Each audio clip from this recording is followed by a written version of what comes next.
30 yoshdan keyin o'ylansa nimalar bo'ladi? O'sha qiziq ham bo'lmay qoladi. Kirmaysizmi bola? Erta-berta vaqt topib kirarman. Ha, bo'pti mayli. Tindan yerda petamiz seni xotining, seni to'ying bo'ldi. Men normal ichkariga kir. Yolg'iz yashashga o'rganib qolib, uy ishlarini ham o'zing qilasan. Umiddagi men borman, nimaga yuvasiz? Sen bo'lsan aytgancha. Bo'pti, yuv. Xotining seni romantika qilib kutib oladi. Sen bo'lsang, Jon qizim muzikani o'chirib qaraganda yoqmay qolar ekan shovqin. dunyo qarashinglar ham ikki xil. U o'yinqaroq, sen bo'lsang Bratchkani King Mixdan olib bergan. Men yetimdir. Aka qizingizmi? Ha, ona qizim, asal qizimni olib berganda. Bo'ldi bolam, biz ham bunaqa yoshdan o'timiz, dorimni olib kelmaza qo'shdi. U seni chiroyli qilgisi keladi. Sen bo'lsa o'sha amakilarni ko'ngidasan.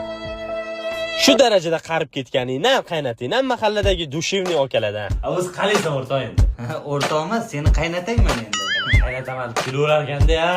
Kiysam qizimnikka kelibman-da. Kelavermaydi hali.